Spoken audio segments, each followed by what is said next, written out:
我爸爸刚过世，我丈夫就迫不及待地提出了离婚，他以为这样就能分走爸爸留给我的一半遗产。他自以为掌握了所有的法律筹码，但他千算万算，却漏算了一件至关重要的事。我叫阿曼达，我必须跟你们分享这段我人生中最痛苦，但最后让我获得自由的一段经历。这一切要从一些我早该注意，却选择忽略的小事说起。我的爸爸海尔从来就不是个话多的人，但在我丈夫胡里欧面前，他的沉默简直到了让人发慌的地步。我们住在波特兰郊区时，每个周日都会去爸爸那间朴素的2房小屋一起吃晚餐。每当胡里欧开始滔滔不绝地吹嘘他最新的商业计划时，爸爸总是礼貌地点点头。但我好几次捕捉到他那双饱经风霜的手在伸向咖啡杯的途中会突然停住，那双灰色的眼睛会紧紧地盯着我的丈夫，眼神锐利的让我感到不安。阿曼达，你爸爸最近好像有点心不在焉。开车回家的路上，胡里欧说着，语气里带着一种我已经学会辨认的那种不耐烦。也许他是年纪大了，跟不上正常的对话节奏了吧。我当然会替爸爸辩护，他只是工作太累了，工程专案很耗神的。但在内心深处，胡里欧种下的怀疑种子开始生根发芽。爸爸是不是变孤僻了？还是他不喜欢我们的婚姻？其实如果我愿意睁开眼睛看，这些迹象其实无处不在。有一次，胡里欧提到他想在时髦的珍珠区炒房，爸爸的叉子就那样悬在肉饼上方，然后提出非常犀利的问题：你在申请建筑许可方面有多少经验？如果市场风向变了，你的备案是什么？这不仅仅是一个好奇岳父的随口问问，这些问题都是测试。胡里欧总是一笑置之。亲爱的，你爸新闻看太多了，想到的都是那些悲观的经济论调，他会隔着餐桌握紧我的手。有些人就是见不得别人乐观。但爸爸的问题变得越来越具体。你成功翻修过几间房子？能让我看看你上一个案子的利润报表吗？你手上有哪些建筑执照？每一个问题都像外科医生的手术刀，精准而锐利，直指核心。胡里欧的回答则变得越来越含糊，充斥着像还在市场调查阶段和正在建立正确的合作伙伴关系这种空话。我记得特别清楚，有个晚上气氛很僵，胡里欧带着一只他在网上新买的假劳力士手表出现。爸爸的目光立刻锁定在那只表上。这只表不错，他轻声说。谢了。好眼力啊，海尔。这都是要展现成功人士的形象，你知道的，客户的觉得你是认真的。爸爸缓缓点了点头，但我瞥见他看了一眼自己那只戴了15年的普通天美时手表。后来收拾碗盘时，他私下问我，你的存款状况还好吗，甜心？很好啊，爸。为何突然问这个？没事，就问问。你妈妈以前总说，手边要留点备用的钱，以防万一。我当时应该听她的话。我应该注意到，每当胡里欧谈到钱时，爸爸的下颚就变得紧绷，或者他的问题每周都变得更尖锐。爸爸并不是难相处或孤僻，他是在试图保护我，让我避开某些他看得很清楚，我却视而不见的危险。那些周日晚餐对他来说不只是家庭聚会，那是侦查任务。他在搜集关于这个娶了他女儿的男人的情报。现在回头看，我终于看懂了爸爸试图发给我的每一个警告信号。每当胡里欧开始吹嘘他的大生意，爸爸就会安静地借故离席。每当我丈夫提到又买了什么昂贵的东西，爸爸就会巧妙转移话题。还有他总是小心翼翼、温和但坚持地试探我们夫妻共同财务的状况。但我当时太忙着捍卫我的婚姻，忙着证明爸爸的怀疑是错的，以至于我错过了他真正想传递的讯息。他不赞成胡里欧，并不是出于过度保护或不喜欢，而是试图将我从一个对我的兴趣可能不如我想象中单纯的男人身边拉开。那通电话是在3月的一个星期二早上6点47分打来的。我当时正在炒蛋，电话那头传来刺耳的铃声，那种声音似乎总是预示着坏消息。彼得森小姐，这里是普罗维登斯医疗中心的马丁内斯医生。你爸爸大约1小时前被送进来，是大面积心肌梗塞。他们尽力了，但爸爸在救护车到达医院之前就已经走了。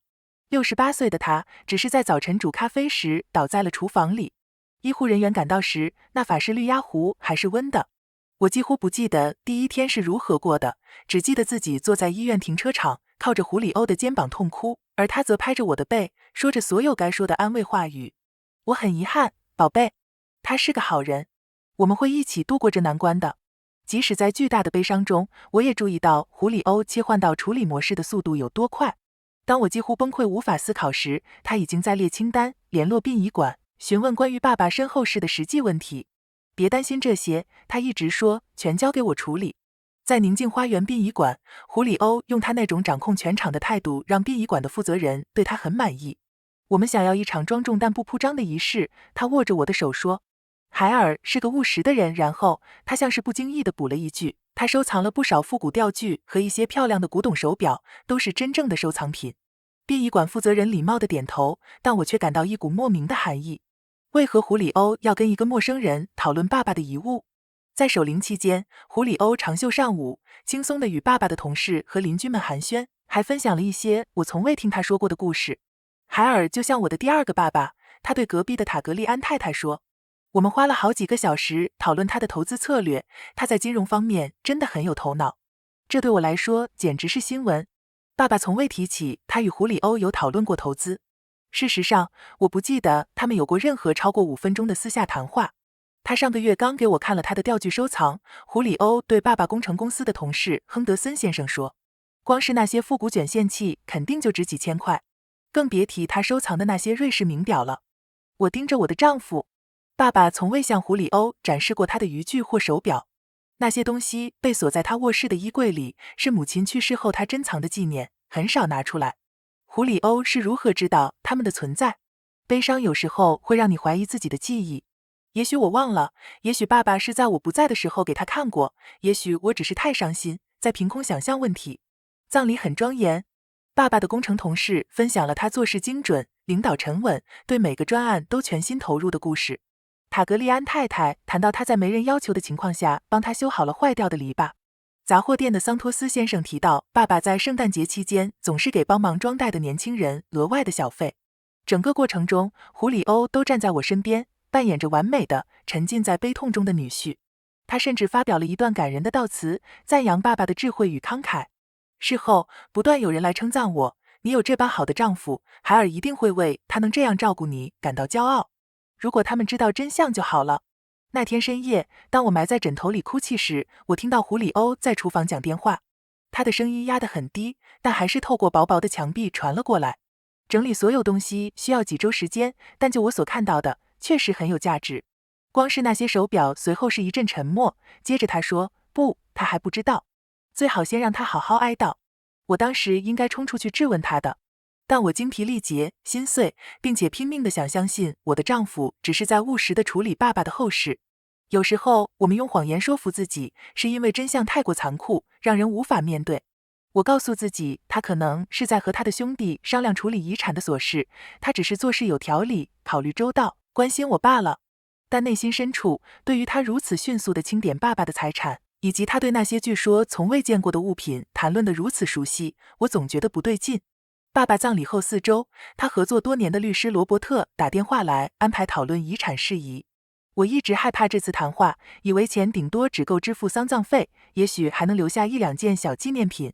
彼得森太太，你和你先生周4下午能过来一趟吗？关于你爸爸的遗嘱，有些重要事项需要讨论。胡里欧坚持开车，即使律师事务所离我们公寓只有10分钟路程。你情绪还不稳定，不适合处理法律文件。他对着后视镜调整领带时说，幸好有我在，可以帮你把关。罗伯特担任爸爸的律师已有20多年。他是一位银发、眼神和蔼的长辈，从我10几岁起就处理我父母的事务。他的办公室闻起来有旧皮革和咖啡的味道，墙上的法律书籍看起来像是从1980年代就摆在那里了。阿曼达，请节哀。罗伯特示意我们在他巨大的橡木书桌对面那2张旧沙发椅坐下。你爸爸是我最细心的客户之一，总是准备充分，未雨绸缪。他打开一个厚厚的文件夹。现在，我有一些可能会让你惊讶的消息。你爸爸的遗产比你预期的要丰厚得多。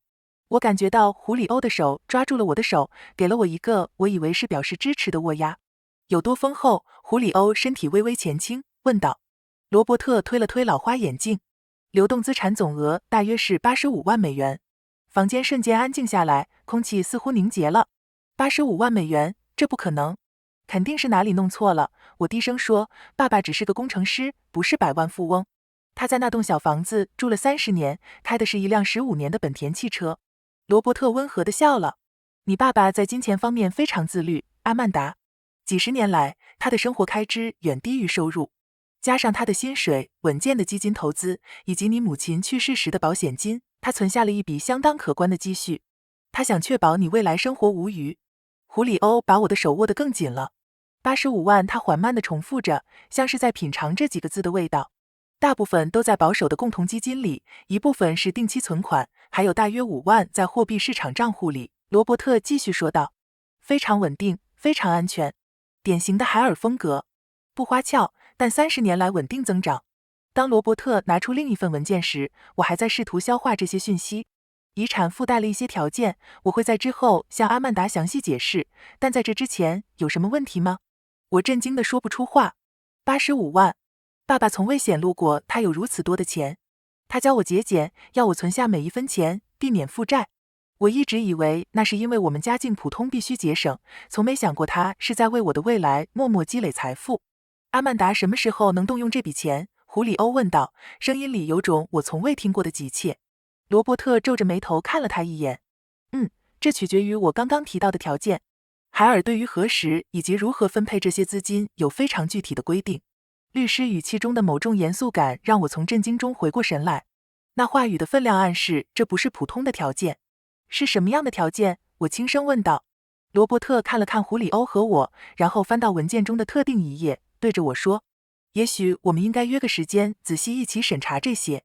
你爸爸对这些条款投入了相当多的心思，他们相当独特。从律师事务所回家的路上，车内安静的诡异。胡里欧紧紧抓着方向盘，指关节都发白了，我几乎能听到他脑中算盘打得噼啪响的声音。85万美元，这个数字像一句无法摆脱的咒语在我脑海中回荡。你敢相信吗？快到家时我终于开口，这些年爸爸一直在暗中为我存这笔钱，我一点都不知道。胡里欧停好车，转身面对我，眼睛闪烁着一种我很少见到的狂热光芒。这太不可思议了，阿曼达，你爸爸显然比任何人想的都要聪明。他停顿了一下，咧嘴笑道，有了那笔钱，我们可以做很多事。我们，这个词卡在我的脑海里，但我随即甩开了这种不适感。毕竟我们是夫妻，他当然会认为这是我们的钱。但那天晚上，一切都变了。胡里欧在餐桌上摊开一堆杂志，圈出那些比我年薪还贵的豪华皮卡车和露营设备。看看这个宝贝，他指着一辆福特顶级高性能越野皮卡说，68000美元，全配，这太适合我们一直说的周末旅行了。我盯着价格标签，胡里欧，那将近7万美元。也许我们应该保守一点。保守，他笑了，但笑声有点尖锐。宝贝，我们刚继承了快100万美元，我们可以稍微享受一下人生吧。接下来几天，他的提议变得越来越夸张。把厨房整个打掉，换成花岗岩台面和专业级家电，买艘船去钓鱼，买高端露营装备去探险。他甚至突然对名牌手表产生了兴趣，想换掉他的假劳力士。你爸会希望我们享受这笔钱的。每当我犹豫时，他就会这样说，他辛苦了一辈子，就是想让你能有更好的未来。胡里欧打算挥霍爸爸毕生积蓄的方式，让我感到不对劲。这不是我3年前嫁的那个谨慎、务实的男人。这是一个我不认识的人，冲动、苛求，近乎贪婪。当我建议我们应该将大部分钱拿去投资，只花一小部分时，胡里欧的脸色立刻变了。那个体贴的丈夫消失了，取而代之的是一个冷酷算计的人。你太荒谬了，阿曼达。当我提到想把大部分遗产像爸爸一样做安全投资时，他厉声说道，这是我们真正建立事业、提升生活的机会。建立什么事业？我问。房地产投资组合啊，我一直在说的炒房生意。我们可以买3、4间房，翻修后卖掉，2年内钱就能翻倍。我提醒他，他从没炒过房，没建筑经验，没承包商执照，也没有任何成功案例。他的回应是指控我不相信他，说我消极，不支持他，就像我爸爸一样。这些指责深深刺痛了我，因为太不公平了。爸爸从来不是不支持，他是谨慎。这两者是有区别的，虽然我才刚开始理解这一点。胡里欧开始自作主张，他带回了去哥斯达黎加和泰国的豪华旅行团简介，没问我就预约了船只经销商看船，甚至为一辆重机付了定金，说是等我们能动用遗产再买。当我反对时，他就变得阴郁疏远。那些曾让我们婚姻充满温情的小举动，早上帮我泡咖啡，下班回家问我今天过得如何，看电视时牵我的手，全部消失了。我们的对话只剩下钱以及如何花钱。你表现的好像这笔遗产是负担而不是祝福。有一天晚上，我建议半年内先不要有大笔消费，他却说，也许悲伤影响你的判断力比你以为的还要深。这话很伤人，也让我看到了丈夫从未显露过的丑陋一面。他的面具正在剥落，底下是一个我不认识的人，一个不把我爸爸的死视为悲剧，而是视为发财机会的人。爸爸去世后第6周，胡里欧彻底变了。我嫁的那个男人，那个会在散步时摘野花给我，在我工作劳累一天后帮我按摩，会开玩笑逗我笑的人，已经被一个只想挥霍我们甚至还无法动用的钱的陌生人取代了。胡里欧越来越咄咄逼人，指责我在遗产的事情上自私。不管聊什么，他最后都能扯到钱。如果我喊累，他会说，等我们拿到那笔钱，你就不用再做那份没前途的工作了。如果我说在家吃就好，他会回，我们都快变有钱人了，你还这样小气。最过分的是，他会利用我的悲伤来攻击我。你现在思绪不清楚成了他的口头禅。只要我不同意他的消费计划，他就会说，失去爸爸显然影响了你的判断力，也许财务决定暂时让我来处理比较好。我们的公寓变成了冷战战场。我一进厨房，胡里欧就用力摔橱柜门。我想说话，他调大电视音量。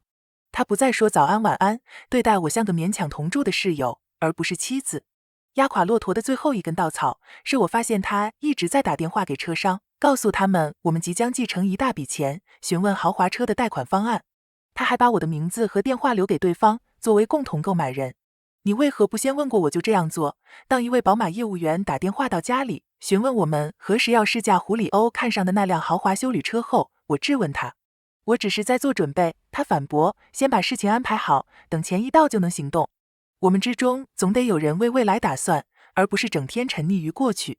沉溺于过去，胡里欧，我爸2个月前才过世，我还在悲伤中，而我正试图帮我们建立未来。他大吼，脸长得通红，但你跟你爸一样，只有廉价偏执的想法，根本看不到眼前的机会。那一刻，我知道我们关系中某些根本的东西已经破碎了。他对我没有立刻同意照他的方式花钱感到愤怒，好像我欠他的一样。第2天，冷战再次升级。里欧不道别就出门上班，回家后直接开电脑不理我，吃晚餐时只滑手机不说话。我试图沟通，他只回单字或叹气，摆明了觉得我很烦。我注意到他花很多时间用笔电，而且荧幕总是避开我。我经过时，他会迅速切换视窗。他的手机以前随便放，现在总是荧幕朝下，还设了密码。我大学至今最好的朋友杰西卡终于看不下去了。你2周没回我讯息了，有天晚上他直接杀到我家，一见面就说，而且你脸色好差，发生什么事了？我崩溃大哭，把遗产、胡里欧的转变，他变得让我完全认不出来的事全说了。杰西卡越听眉头锁得越紧。阿曼达，他最后说，这不是正常的悲伤反应。一般人不会因为配偶继承遗产后就变成财务掠夺者。他以前对钱就这样吗？我这才第一次认真思考这个问题。答案很复杂。胡里欧一直对快速致富和昂贵玩具有兴趣，我以前以为那是上进心。现在我开始怀疑自己是不是错过了某些警讯，是不是因为想相信自己嫁了个好男人而忽略了某些行为。也许你爸看到了你看不到的东西，杰西卡温柔地说，也许他问的那些问题不是因为不喜欢你们的婚姻或过度保护，也许他就是在试图保护你。那天晚上，躺在这个形同陌路的老公身边，我终于向自己承认，我们的婚姻可能出了大问题，而爸爸对胡里欧的直觉也许从一开始就是对的。和杰西卡谈话后3周，我发现了一件彻底粉碎我对婚姻最后一点信心的事。胡里欧去洗澡时笔电没关，荧幕还亮着。我瞄到浏览器上开着好几个分页，我看见几个熟悉的名称：亨德森联合离婚律师事务所、彼得森遗产、俄勒冈法律、配偶对继承资产的权利。我颤抖着点开他的浏览记录，一页又一页全是关于俄勒冈州离婚法的搜寻，继承资产如何分配，妻子离婚前继承遗产如何计算，俄勒冈配偶可分得多少遗产。他不是随便看看，有些网站被加了书签，还有下载的 PDF 档，高资产离婚中如何保护自身权益，如何将和解金最大化。最近一次搜寻就在2小时前，波特兰专打遗产案的离婚律师。我感到一阵恶心。当我还在哀悼爸爸，试图挽救婚姻时，胡里欧已经开始在策划我们的离婚了。不是因为感情不和，而是因为他想透过法律程序分走爸爸的一部分钱。浴室水声还在响，我迅速点开他的电子邮件。草稿夹里的内容更让人心寒。有一封没寄出的信写道，我老婆最近继承了$85万以上的遗产，但在分享资产上不可理喻。我需要了解我的权益和保护我的利益的最佳策略。另一封给他兄弟马库斯的草稿更直白，阿曼达对钱简直小气到家，表现得好像钱全是他的一样，只因为那是他爸留的。婚姻不是伙伴关系吗？这3年来我一直支持他，现在他却想独吞。我的律师说，如果离婚，我也许能分一半。水声停了，我迅速关掉视窗，回到客厅，心脏快要跳出胸口。20分钟后，胡里欧从浴室出来，头发梳得一丝不苟，喷了他最爱的古龙水。我坐在沙发上，假装看杂志。还没睡，他看都没看我。睡不着，我勉强挤出一句。他点点头，走向笔电，没检查就合上了。我去睡了，明天一早要开会。我整晚瞪着天花板，试图消化这一切。我发誓要爱一辈子的男人正计划因为钱跟我离婚，不是因为不幸福，不是因为感情淡了，而是因为他把我的遗产看作他通往更好生活的门票。隔天早上，我打电话请病假，去了杰西卡的住处。我把发现的一切都告诉他，他越听越愤怒，越难以置信。这个精于算计的混蛋，他骂道，阿曼达，他从得知遗产那天就在盘算这个了，甚至可能从你爸过世就开始了。所有碎片开始拼凑起来，他在葬礼安排上突然变得积极，他对爸爸遗物了若指掌，他立刻把遗产当成我们的钱，他开始研究离婚法律。你爸爸当初应该是试图警告你，杰西卡继续说，那些尖锐的问题，那些疑虑，他早就看穿了胡里欧的真面目。我想起爸爸在周日晚餐上的那些试探，他问胡里欧的商业经验、财务背景、长期计划，他不着痕迹地打听我们共同的储蓄账户，问我有没有自己的私房钱。当时我以为他爱管闲事，现在才知道他在评估这个男人值不值得托付我的未来。你打算怎么办？杰西卡问。我不知道。一部分的我想立刻冲去质问胡里欧，把浏览记录甩在他脸上，要他解释。但另一部分的我，那个受爸爸谨慎思维影响的部分，告诉我要冷静，在行动前要先掌握更多资讯。我要先搞清楚状况，我说我得保护我自己。那天下午，我预约了一位律师，想了解我的权利和选项。我还打给罗伯特，问了关于遗嘱和那些神秘条件的细节。事实上，阿曼达，罗伯特听完我的担忧后说，你爸爸早就预料到可能会有这种情况。也许你该再来一趟，我们把遗嘱内容更仔细地看一遍。还有一些条款你还没看过。挂上电话后，我久违地感到了一丝希望。也许爸爸早已设法将我从一个可能让我失去一切的错误中拯救出来。发现胡里欧的秘密6周后，他终于摊牌了。一个星期四晚上，我下班回家，发现他坐在餐桌前，桌上摊着一堆文件，摆出一副要谈判的架势。我们需要谈谈，他头也不抬地说。我放下包包，在他对面坐下，胃里一阵翻腾。那些文件是法律网站列印下来的资料，还有几间律师事务所的联络方式。我一直在思考我们的情况，他语气异常平静，像在谈公事，关于遗产，关于未来，关于对我们双方最好的选择。好，我谨慎地说，我想我们都心知肚明，这段婚姻已经走不下去了。他终于抬头看我，眼神冰冷，充满算计。自从你爸过世，你就变了。你遮遮掩掩，自私，在金钱上不可理喻。坦白说，你不再是我娶的那个女人了。我惊讶于他的无耻。变的人不是我，胡里欧。看吧，这就是问题所在。你连理性的谈我们之间的问题都做不到。他敲了敲其中一份文件。我咨询过几位法律专家，他们帮我了解到，结论是我们在财务规划和人生目标上根本不合。他谈论婚姻的方式像是在谈论一笔失败的投资，让我头皮发麻。这不是那个曾经浪漫追求我的男人，这是一个觉得这笔生意未能达到预期报酬，想要退场的商人。你到底想说什么？我问，虽然我已经知道答案。我要离婚，他平铺直叙地说，我觉得这对我们彼此都好。你可以守着你爸的钱，想怎样就怎样，而我可以去找一个跟我一样，懂得创造财富、享受人生的人。就这样，我问，阿曼达，诚实点，这几个月你快乐吗？我不快乐。我们每次谈话到最后都会因为钱吵架。你已经明确表示，你把那笔遗产当成你一个人的，而不是跟我一起建立未来的基础。这种颠倒是非的说法，简直让我大开眼界。他把自己塑造成受害者，而实际上他才是那个想得到钱而策划离婚的人。我从没说遗产是我一个人的，我说我们应该谨慎处理，像我爸那样明智的投资，而不是拿去买昂贵的奢侈品和高风险投资。而这种小家子气的思维，正是毁掉我们婚姻的原因。他提高了声音，你爸活得像个守财奴，孤独的死在一间小房子里，守着一笔没享受过的财富。你也想变成那样吗？听到他这样诋毁爸爸，那个一生努力工作养家，牺牲自己享受，以确保我未来无虞的男人，成了压垮我的最后一根稻草。我爸不是守财奴，我站起来，他是负责任，他在为我的未来打算，确保我过得好。这显然是你从没做过的事。胡里欧也站起来，露出愤怒的真面目。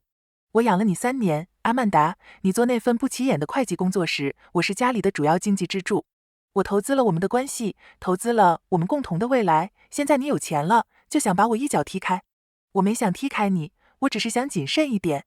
谨慎，他苦笑，真正的谨慎是认清我才有商业头脑，是信任你的丈夫会帮你做正确的财务决定。但你宁愿听你那偏执狂老爸的鬼话，也不听我的。他用那种充满恶意和轻蔑的语气说出偏执狂老爸，让我彻底明白了他对爸爸以及对我真正的看法。好吧，我平静地说，如果那是你要的，那就离婚吧。他的表情瞬间从愤怒变成解脱。很好，很高兴我们能成熟处理这件事。我问过律师了，既然没小孩，虽然遗产有点复杂，但应该几个月就能办妥。他自信满满，如此确信能透过离婚程序分到爸爸的钱。我几乎要可怜他了，几乎。最后一个问题，当他收拾文件时，我问，你是什么时候开始找离婚律师的？在我们知道遗产之前还是之后？他停顿了半秒，我不知道你在暗示什么。我没暗示，我在直接问你。我们的问题早在遗产之前就存在了，阿曼达。钱只是让问题更明显而已。这是谎言，我们彼此心知肚明。但我没拆穿他，反而笑了。这是我几周来第一次发自内心的笑。你说的对，我说，我们离婚吧。我明天会联络我的律师。胡里欧走向卧室，大概又要去打给他的律师团队了。这时，我感受到一种意料之外的情绪，自由。我终于知道该怎么做了。隔天一早，我打电话给罗伯特，告诉他我需要立刻看到完整的遗产文件。我的语气一定透着紧迫，他特地排开行程见我。一坐进他办公室的椅子，我就开口，在我进一步说明之前，我要知道你上次提到的所有条件。我丈夫要离婚，我怀疑跟钱有关。罗伯特拿出爸爸的档案文件，翻到用红色标签标示的段落。你爸爸非常想保护你，阿曼达。他在过世前8个月曾来找我，对你的婚姻表达了担忧。我的心漏了一拍。什么样的担忧？他没有直接说胡里欧不好，但他问了很多关于离婚情况下资产保护的问题。他想确保，如果他发生什么事，他毕生的积蓄不会落入错误的人手里。罗伯特拿出一份我从未见过的文件，那是好几页密密麻麻的法律条文，最后有爸爸的签名。这是一份补充信托条款，规范了你的继承权。基本结构是这样的，你只有在2个情况下能动用遗产。第一，在爸爸去世后，你必须保持未婚至少1整年。第二，如果爸爸去世时你已婚，则必须在法律上完成离婚，并保持单身至少6个月，信托才会释出资金。我瞪大眼睛，如果我保持婚姻状态呢？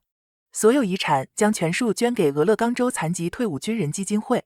您爸爸非常明确地表示，这笔钱应该用来帮助真正需要的人，而不是可能被一个他认为不可信赖的人拿走。这个讯息带来的冲击让我感到一阵晕眩。爸爸设下了一个考验，如果胡里欧真的爱我，不管有无遗产，他都会留下；如果他只爱钱，他会逼我离婚，结果将一无所获。他早就知道了，我低声说。他早就料到会这样。罗伯特严肃地点点头。你爸爸花了几个月设计这个条款，确保法律上无懈可击。他说希望他是错的，但如果是对的，他要确保你受到保护。胡里欧知道这些条件吗？除非你告诉他。原本的遗嘱宣读只提到有条件，具体细节只有在特定情况下才会揭露。罗伯特向前倾身，阿曼达，你丈夫一直在逼你处理这笔钱吗？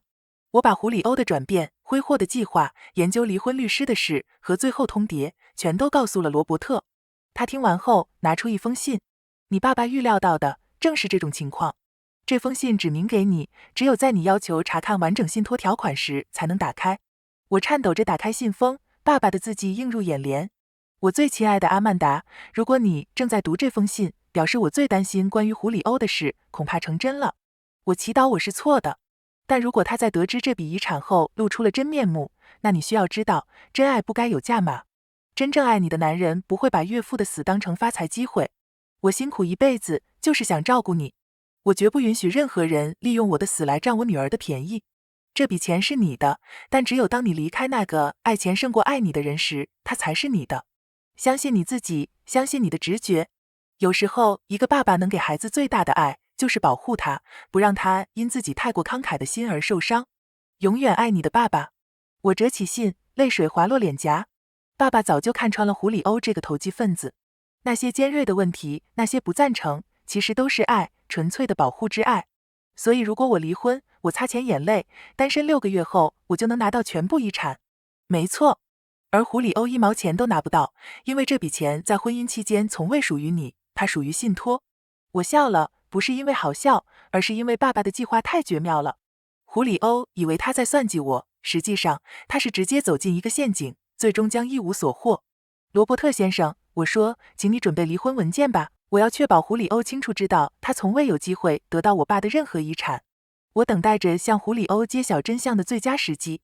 自从我们谈离婚后的3天里，他一直洋洋得意，信心满满，忙着联络律师，甚至在网上看公寓，以为胜券在握。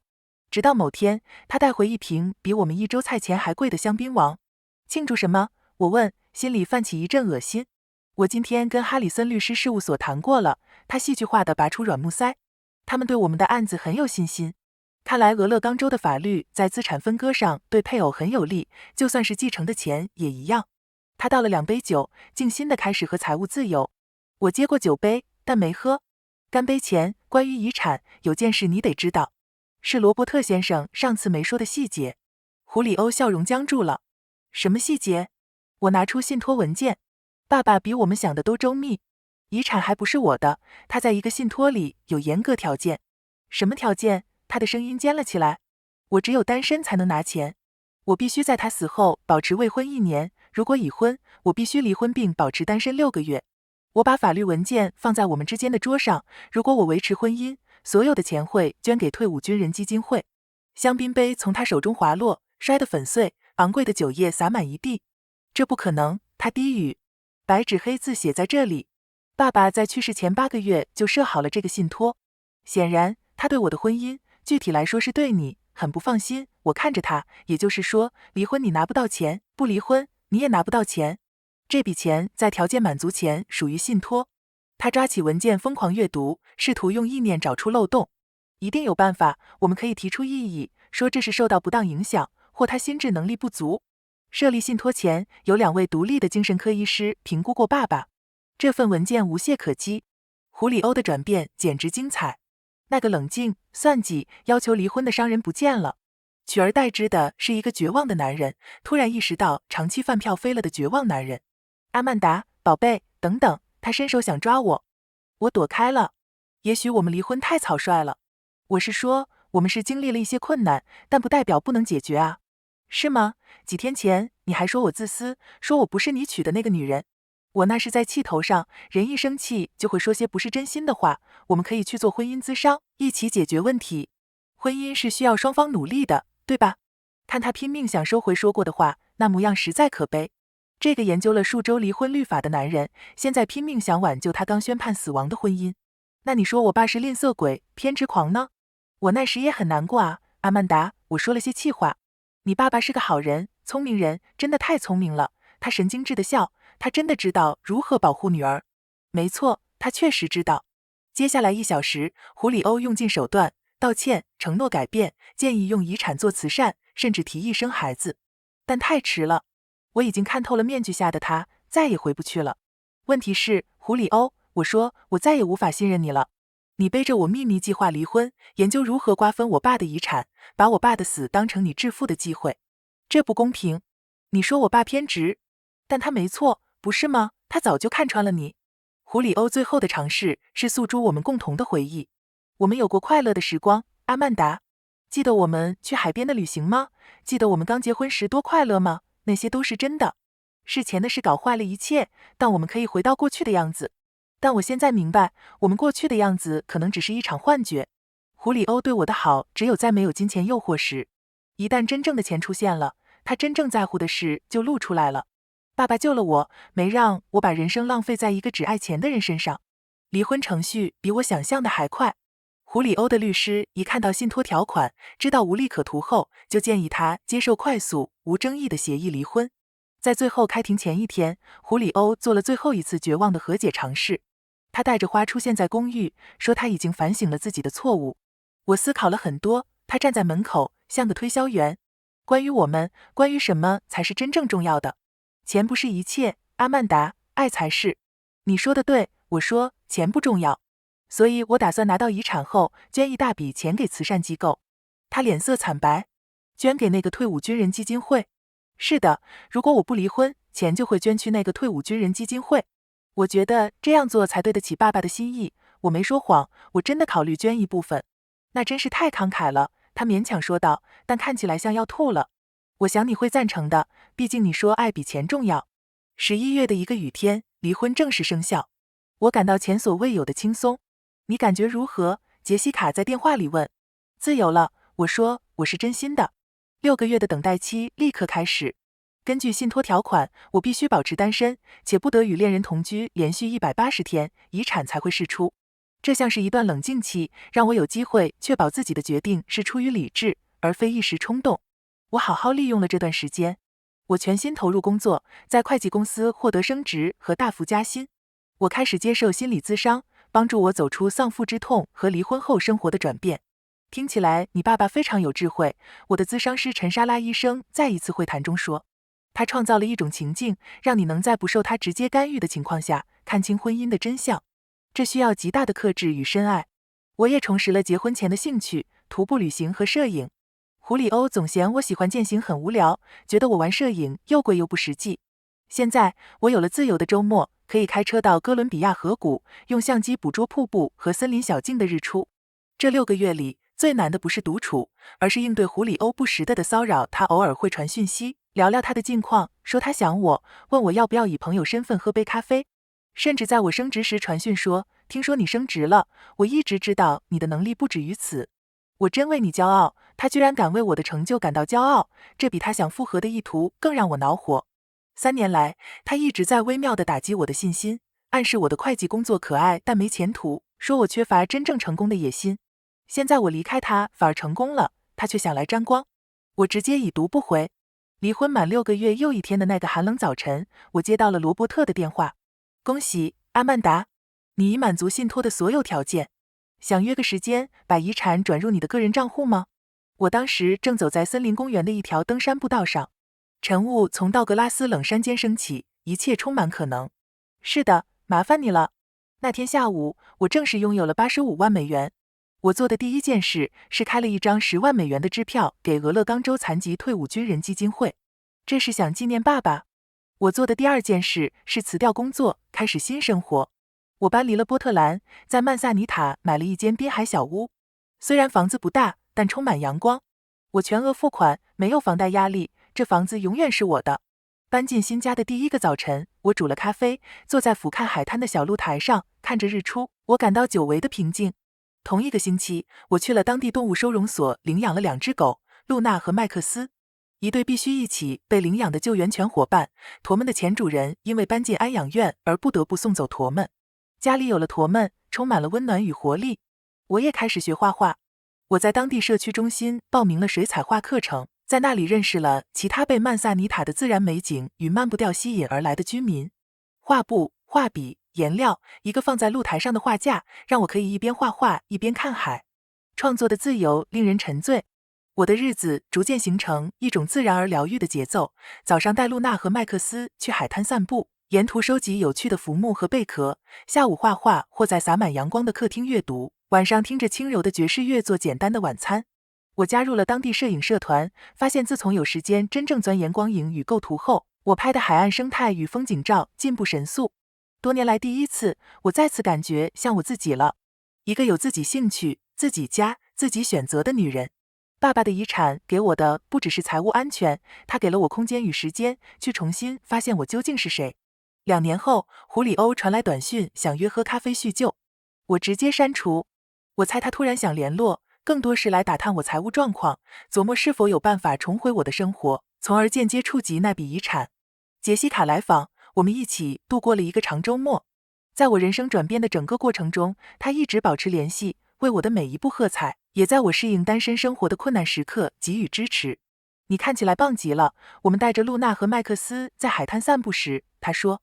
那天傍晚，我们一边享用晚餐和葡萄酒，一边看日落。杰西卡问我，你后来有胡里欧的消息吗？听到一点，我承认。马库斯上次跟我联络时提到，他搞了几项生意都失败了，炒房没做成，玩加密货币又赔了不少钱。杰西卡挑起眉毛，加密货币，这不像他的风格。如果你知道他一直在找快速致富的门路，这就很像他。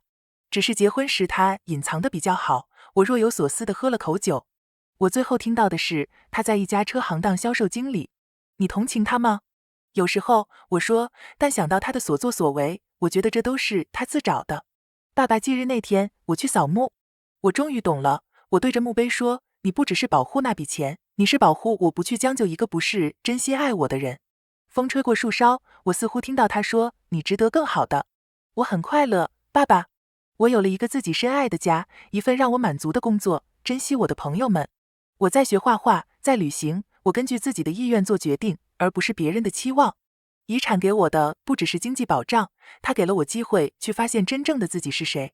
开车回家的路上，我充满感激。爸爸的遗产不仅仅是关于金钱，它是关于认识自我价值，学习信任直觉，理解真爱不带条件与算计。他看穿了胡里欧，看到了底下的投机者，并且设计了一种方法，在不控制我的前提下保护我。那个信托并没有强迫我离婚，他只是创造了一种情境，让胡里欧真正的优先顺序得以暴露。如果他真的爱我，他会以我的幸福为优先，并支持我谨慎的财务规划。但是他立刻将我的继承视为他的机会，从而露出了马脚。现在我在海边小屋里，狗狗在脚边睡觉。我明白，独处不等于寂寞。有时候，一个人能给你最大的爱，就是给你资源和空间，让你能够拯救你自己。至于我故事中的其他人，胡里欧仍在车行工作，依然会偶尔传讯息来，我都直接删除。杰西卡依旧是我最亲密的朋友，每年来访2次。罗伯特退休了，但每年仍会寄圣诞卡给我。而爸爸，无论他在何方，终于可以安息，因为他知道他的女儿正处于他应该在的地方，自由、独立，并且被真诚的爱包围着。